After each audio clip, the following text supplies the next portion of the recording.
Hello, everybody, and welcome back to Cricket Unfiltered. I'm your co host, Menas, and the Australian selectors announced the Ashes squad and the World Test Championship final squad. To be specific, it's the squad for the first two tests of the Ashes and the World Test Championship final that precedes that. I am joined by my co host from Network 10, Jelisa Apps. Jelisa, how are you? Hi, Menace. I'm very, very Yes, good. good. How This are is you? continuing the rumors that you and Paul cannot be in the same podcast together. I know. He's on a No, you plane or said to me something. before we went on, He if didn't want Paul me turns to. up, I'm going. I said that Paul better not be on here, or I am immediately having technical issues. um, yeah, I'm well, thanks. Thanks for joining me. It was a fairly, I would say, lukewarm Ashes announcement. There are a couple of controversies, notably the selection of Mitch Marsh. But just what was your general takeaway when you read the squad? I mean, I find it very hard, and not that I want everyone to keep listening to our podcast because I'm sure we'll make some very in-depth, interesting analysis on it. But I find it very hard to get excited or have any real reaction to these squads now because it's just every man and his dog is in there. Like, do you remember back in the day where the squad was like, the general lineup and then maybe a couple of spare bowlers, a spare batter. Like, I mean, everyone's in there now. So it's pretty hard to miss out on the squad. And also, I guess as well, they've hedged their bets this Ashes where they are changing it after the first two tests. So if you don't make the squad here, you might find yourself playing the last three tests anyway. So it's not a particularly weighty announcement. No. Anyway, look, but were you so no general takeaways when you read it? Just kind of general Well, ambivalence, general that's my sort of that was You've been burnt. Sports journalism's destroying you. no. I was just like, oh, okay, no worries. Here's another 500-man squad for me to read. Um, I'm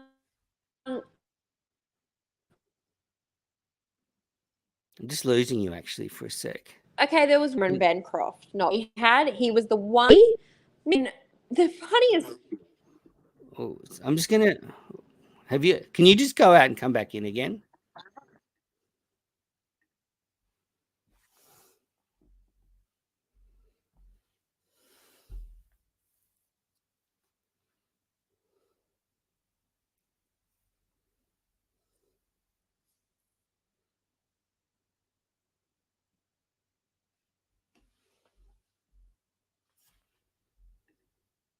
Hello, hello. Hi. Oh, That's StreamYard, that's better. favorite, my favorite service. All right, so I don't tell know me where again. I. So lukewarm. So general lukewarm reaction. Well, yeah, general lukewarm reaction, but the one thing that really did stand out for me reading the squad was the omission of Cameron Bancroft because I was pretty certain if we were going just on his form, he'd played himself into the side with his Sheffield Shield form. But I imagine maybe that's a bit of a hangover of not wanting to have too much controversy surrounding him and Warner, him being back in the side and keep the whole Interesting. sandpaper narrative going. I hadn't thought of Um, that one. yeah, that was the real glaring omission for me. Mitch Marsh was not particularly interesting to me like it was for everyone else. So I was like, yeah, well, he's in there again. Okay. He also has been playing fairly well. So that wasn't a shock to me. Everyone led today their news sites, and including ours. And if I had been the journal on it, I would as well, with David Warner being back. And really, that's not that interesting. I mean, I would have done the exact same thing had I been doing the story. I was doing rugby league. But when you really think about it, it's a squad. It doesn't mean he's back in the team. Of course, he was going to be in the squad. I found it not particularly that interesting. No, I mean everyone's been talking about David Warner. I guess that's the real debate, and he's such a big name. He just, um, sells papers and stuff. So didn't think that was a big surprise. It was surprising. Pat Cummins was named skipper, so they gave it back to him. What? You were not. You I'm just were joking. not. Oh my God, you're lying. I'm just winding you up. Yes, Pat. Oh, So, I was going to so say, this is going to be another stupid take of yours that it's going to no, infuriate me already. No, there was no way they were going to name Steve Smith ahead of him. I was just pulling your leg. So they named a 17-player squad led by Cummins, Steve Smith, the vice captain. And I thought for the listeners, we're going to go through it sort of with the batters and bowlers. I also asked George Bailey a couple of questions today to press conference. So I'll play those. But let's start with the batting lineup. So what they've done is they've picked the top six. So Warner, Khawaja, Labuschagne, Smith, Head, and Green. And unless there's an injury, I reckon you can pencil that in for the World Test Championship final. And then the spare batters, they've got Marcus Harris and Matt Renshaw. And then they've got Mitch Marsh as Cameron Green's backup. So they've sort of taken 9 batters. I think it leaves the fast bowling a bit short. We'll get to that. I mean, Harris and Renshaw and Mitch Marsh is the 3 backups. Doesn't fill me with a lot of confidence, I've got to say. Um, I I don't. I tend to disagree. I'm a little bit indifferent. Harris was maybe a little bit of a surprise for me. I thought maybe he was past it a bit. What about you? Well, I thought once he got a contract that seemed to indicate they were going to take him on the Ashes. And he's averaging mid-20 in Test cricket with the bat. He's played 14 Test matches, but he has played a lot of cricket in England over the last 3 seasons. He plays a lot of county cricket, and That's he true. scored consistent runs. So they see something in him, the selectors. I'm not sure I favour him over Renshaw. I think Renshaw looks a slightly better Test player to me. But yeah, so Renshaw sealed his passport when he scored those 200s for Australia a couple of weeks ago. But did rule out Pete Hanscom and Aaron Hardy and a couple of the other players. So yeah, no real surprises with the batting. I thought it was as expected, but I'm surprised they took Mitch Marsh because he's averaging mid-20s with the bat. He's played a lot of Test cricket. I think we've seen him develop into a very good white ball player, but he hasn't shown the same consistency against the red ball. He doesn't play enough red ball cricket, and to me, I would have rather have seen them take Aaron Hardy, the young Western Australian Oh all-rounder, who yeah. kind of look to the future. See. I never agree with the whole looking to the future thing, and particularly never agree with it. Um, and with no disrespect to any other nation, but when you're playing England and India, I just think you take your best that are there. It's an interesting point that you make about Hanscom because it probably would have been handy to have another backup wicket keeper, but yeah, so I wouldn't have been unhappy if he had been included. Well, I also think a right-hander might have been good because Yeah. we know how devastating Stuart Broad can be against top-order left-handed players. You've got Warner, Khawaja, who are being backed up essentially by Harris and Renshaw. So Broad's going to have a field day. I guess Bancroft is probably the unlucky one there. Probably ahead of Hanscom. The fact that Bancroft is a right-hander, averaged 60 in the Shield. Should the selectors have gone that way? I know you said it before. The West Australian fans will agree that Bancroft should go there, but I think the matchup against Broad is worrying. Although I think on the weekend Broad did bowl Bancroft with an absolute jaffa. But yeah, I mean, no, I just think Mitch Marsh. We've seen what he can do. I'm just not sure we're going to.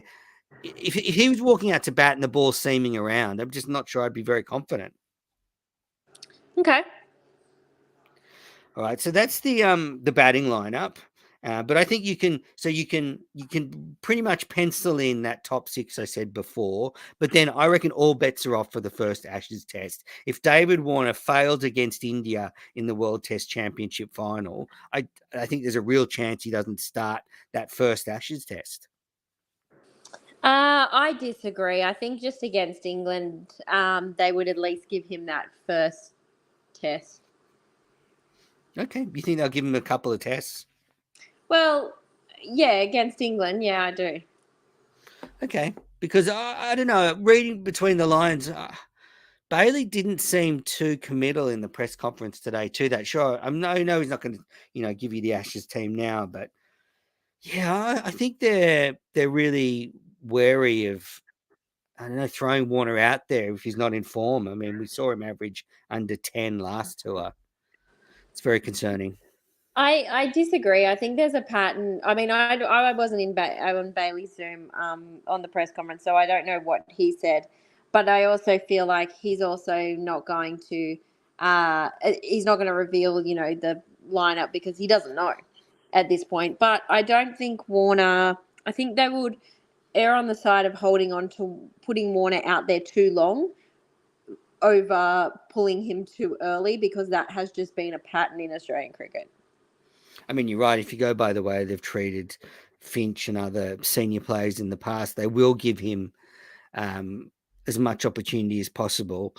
It's just an Australian cricket thing. I mean, you think way back to Ponting, and it just happens. Yeah, but look, if he fails, I'm telling you, if Warner, looks out of form in that World Test Championship final, the selectors will be very nervous, whatever they do. Just going back to Aaron Hardy, he's a great prospect. He's a little bit like Cameron Green for those who haven't seen him play. He's a tall, strong, strapping all rounder from the Scorchers. He bats. He can bat in the top six and bowl. I do think he's a better prospect than Mitch Marsh. Now, I asked George Bailey about him, and here's what he had to say.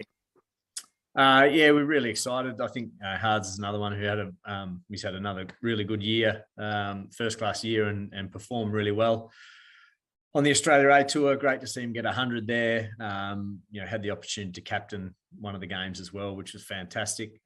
So we're really pleased with his progression, and I think no doubt in time, his name will be very much a part of these conversations around. But at the moment, Cam and Mitch, we still see ahead of him. So they love Mitch Marsh. I mean, he's a great team guy, but Aaron Hardy is very, very talented. The one thing George Bailey did say is they want to play an all-rounder. So if Cameron Green's injured, they wouldn't, say, put Renshaw at 6. They'd want Mitch Marsh to play. Okay, well then that makes sense. So they're taking Carey and Inglis, the 2 wicket keepers. I don't think there's any surprises there. Are you happy with Carey being our first choice wicket keeper? Sorry, you just cut out there a little bit, Menace. What did you say? Are you happy with Carey being our first choice wicket keeper? Yep. That's that would be what I'd go with. I don't think there's a reason to go with anyone else. There's no one better, really. Yeah, no, I think Carey and Inglis are a good one too. So that's good for them. And then this is where then you've got the 2 spinners, Nathan Lyon and Todd Murphy. I think easy, no surprises there. And then you've got the 4 quicks, Pat Cummins, Mitchell Starc, Josh Hazlewood, and Scott Boland. Now, I thought this was interesting to only take 4 quicks. It doesn't leave them a big squad. Were you surprised at that? Yeah, that was really surprising. Just because if you're going to take a squad this big or you're going to announce a squad this big, what's another couple of quicks? And also because you've seen Josh Hazlewood struggle with injury. Obviously, yep. Starc had that finger injury. I don't think Josh Hazlewood's quite well. I mean, he hasn't really. He's overcome that injury, but I mean, not long ago. So, and it's pretty significant. So, I'm really surprised that you wouldn't just include maybe Jai Richardson. Yeah, well, I think Michael Neser or Sean Abbott are the two. And look, I asked George Bailey about it, and again, they're kind of using county cricket to prepare some players. Have a listen to this. Yeah, we're really excited. I think Hards is another one who had a We saw that clip. Listen to this one. potentially. I think we're still sort of Josh Hazelwood is still building to his full capacity through the IPL. So hopefully he gets a few games over there in the back half of that tournament and starts to ramp up his return. And I think the other advantage, the handy thing we have is that we've got Sean Abbott and Michael Neser over there playing county cricket. So they're obviously on the ground playing lots of cricket. So we can call on them if we need. So that's what they've kind of done. Then why not just name them in the squad? You've effectively named them in the squad without naming them in the squad. Yeah, I know. I'm sure both of those players would like to be around the squad. I think there's a lot to be said. Like, just because you name someone in the squad doesn't mean you can't say, but stay in county cricket and that's like stay doing that. Why wouldn't you just name them in the squad? So at least you can give them a bit of a confidence of you're right there. You're just behind a few blokes at the moment. And you can easily lose two fast bowlers and need to bring in cavalry. So I think they should have actually named another fast bowler in the squad. But look, we'll see. I think we'll see after the first two tests of the Ashes, Neser or Abbott come into that squad, and maybe one or two of the batters go out. But yeah, that's the Ashes squad. Jelisa, you're very, very uninspired by it. I'm not too. No. I'm not uninspired by it. It's just a big squad. Like nothing. This doesn't mean anything to me until I see the team. Okay, and I guess looking at the squad now, do you think Australia can go and win the Ashes? I mean, the difference between your best combination there and your worst combination there is so far apart that I think you couldn't possibly. There's a combination in there that can win the Ashes. I'll say that, but whether they pick that combination or not, that will be the telling point, won't it? Yeah, and I guess I don't mind the squad, but I do the concern I had before was what I flagged. You know, a lot of left-handed batters in English conditions has done well for England in the past. I don't have a lot of faith in Mitch Marsh as a backup to Cam Green. I think Mitch Marsh is a great white ball cricketer, and I guess if Australia decides to fight fire with fire and maybe play a Bazball style, he could do that. But yeah, I mean, a lot's going to ride on sort of Khawaja, Smith, Labuschagne, and Green and Head in that top order, making massive scores and then giving, the great Australian attack something to bowl at. And there's no way Hazelwood's going to play 5 tests. You're right about that. That's a significant injury. He's just playing T20 cricket at the moment, or just about to. He won't play 6 tests with the World Test Championship final. So the Victorians will be happy to know Scotty Boland will definitely play a lot of Test cricket this summer in England. Do you think any of those fast bowlers will play 6? Because I don't.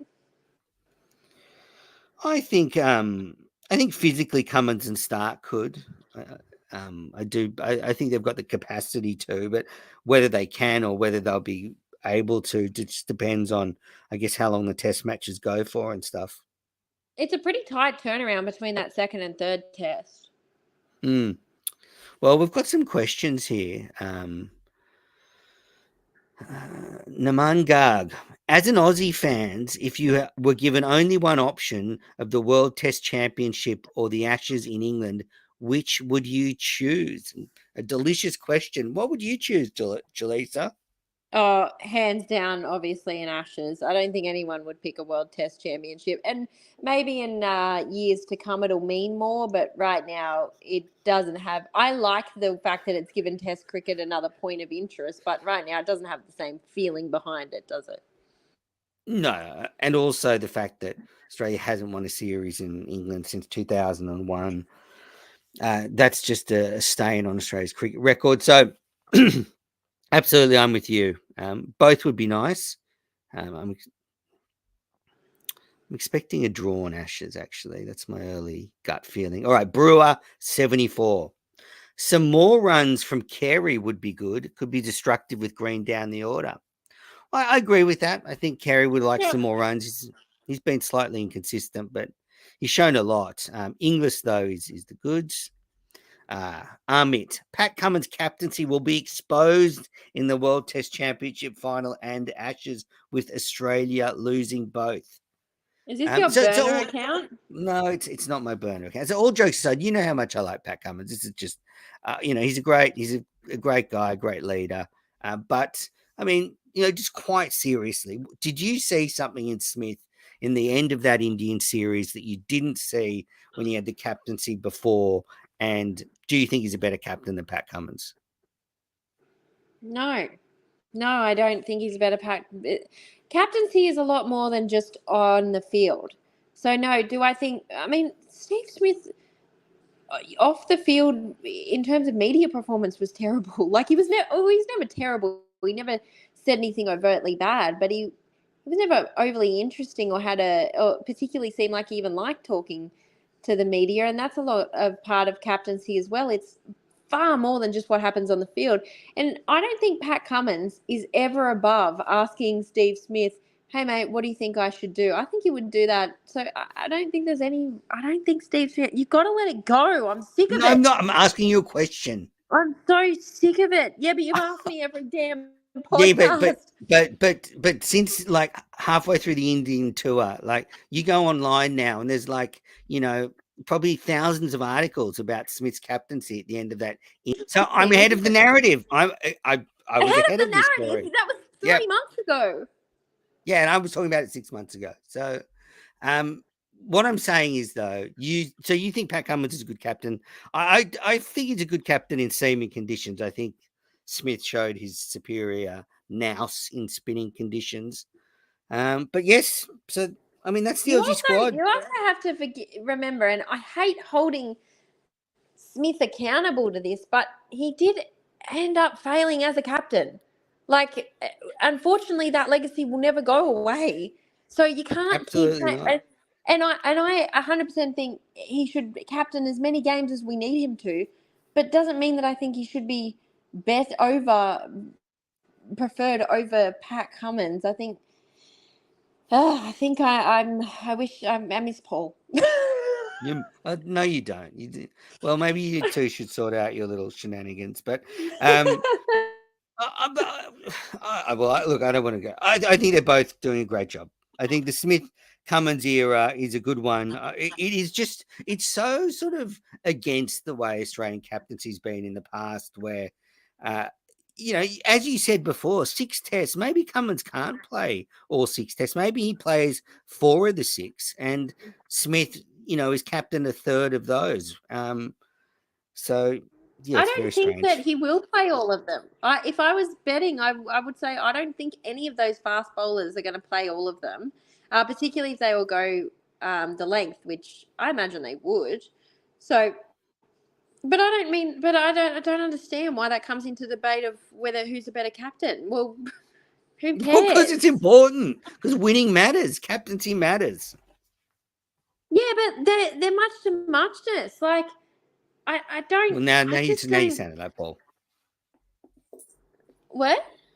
Now you're sounding like Paul. Now I'm sounding like Paul. I know. Yeah. Paul and I are on the same wavelengths with this. You forget. Do you think that? When Steve Smith is not captain, he's then mute out there. Like he still has an opinion. He can still give his and I'm sure Pat Cummins is not above taking it.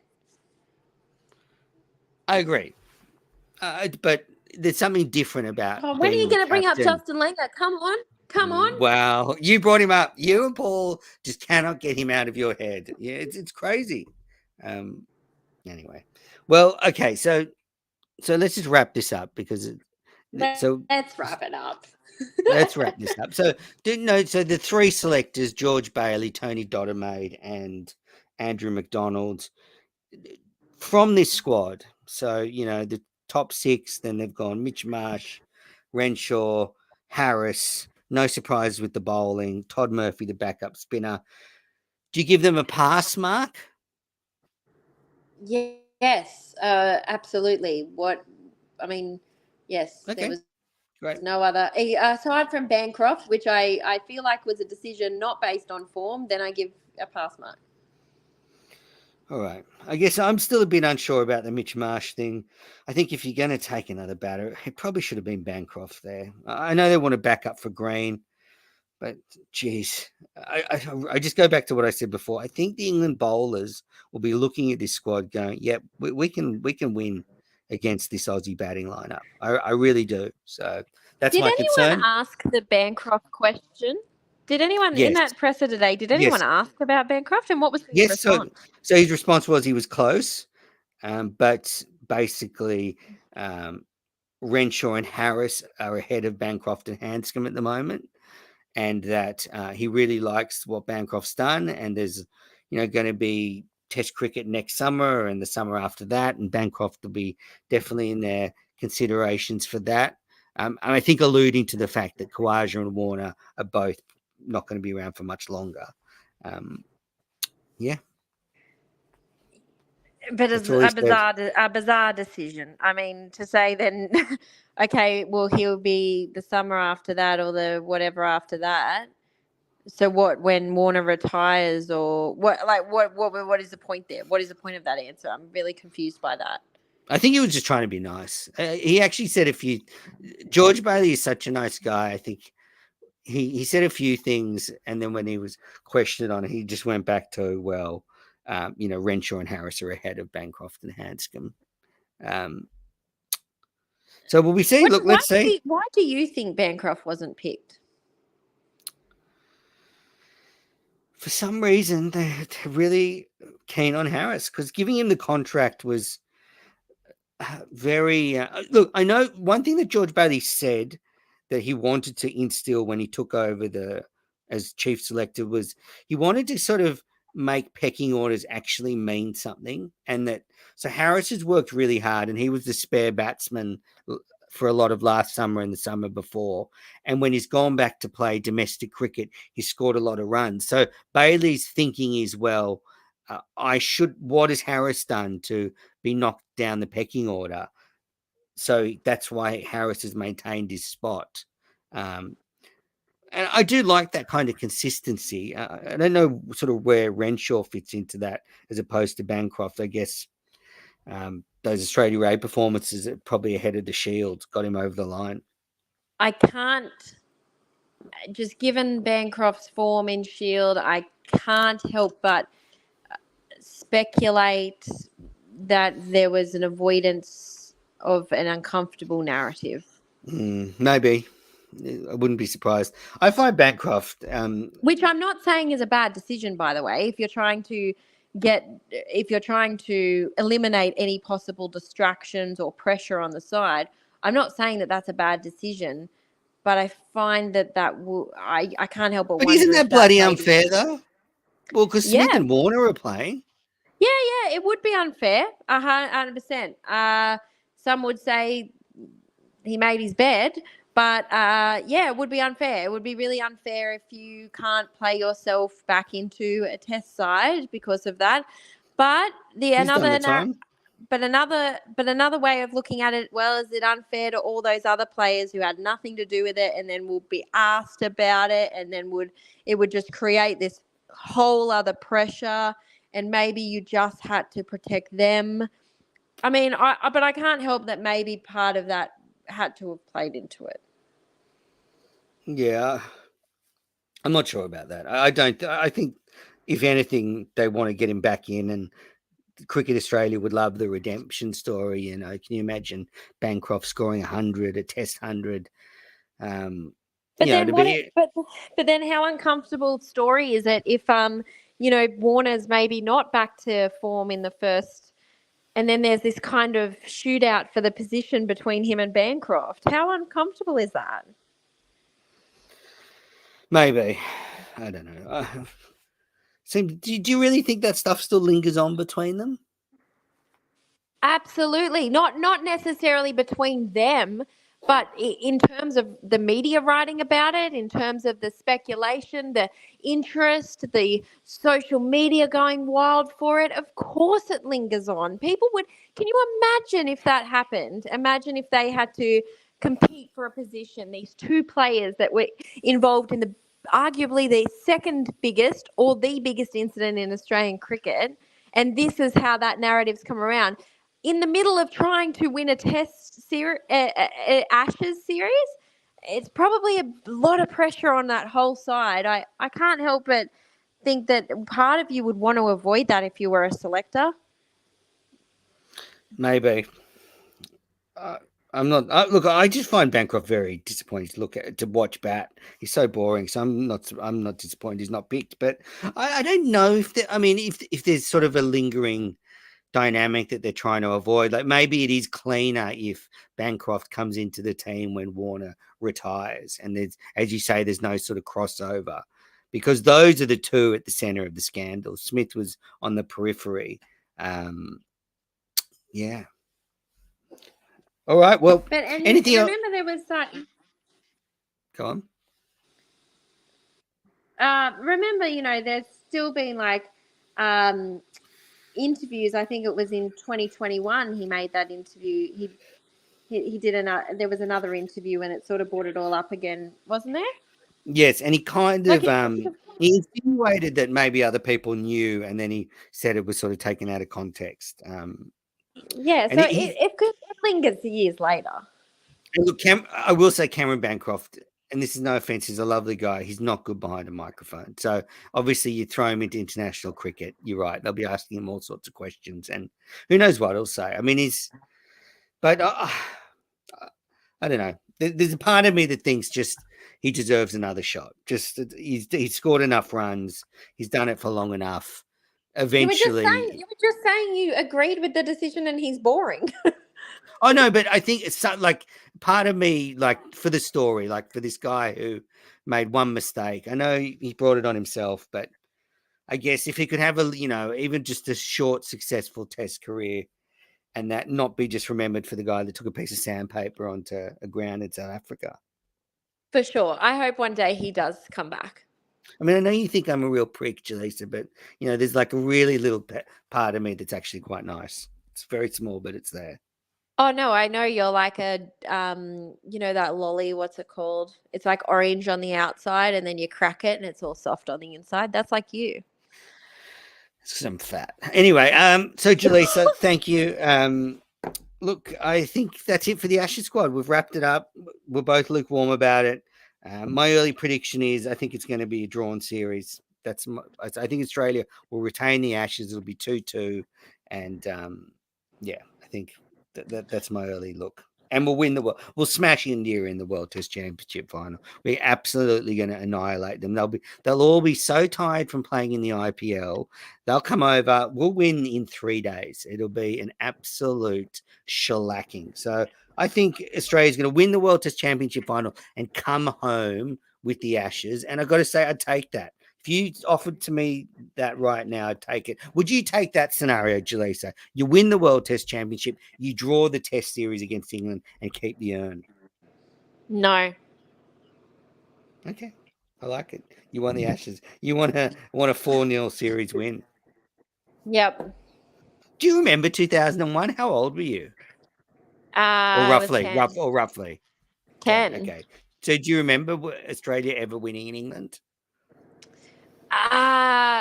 You know what? The hard question here, and I find this a lot with cricket. Do I remember it or do I remember seeing it later? I can never tell. Like I've seen the images and everything. I can't remember if I remember that or I can't remember if that's a memory I have of seeing it later. So I find that really hard. Like, I really think that I remember those Raiders premierships, the Canberra Raiders. Sorry to bring rugby league up. Paul will be loving this. The Canberra Raiders premierships in the mid-90s. I really, truly feel in my heart like I remember that. But then when I do the math, I'm like, I'm sure I probably was too young to remember that. So who knows? The Raiders? What's is that a cricket team? I went to the 2001 Ashes, so I remember when Australia last won there. I went to the Lord's Test match on my honeymoon, and Australia won on the 4th morning. It was a brilliant day. Australia won that series 4-1. Yeah, Mark Waugh 108. So hopefully, well, hopefully you can see a test victory. What ground are you going to? Headingley.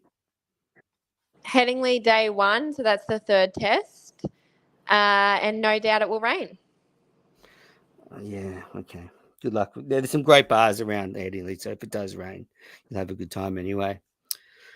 Well, all Right, the Jelisa. media and we know, and everyone will be there, so I'll just have to drink my sorrows. Yes. Are you gonna try and you're not gonna be doing any work, just podcast work, yeah?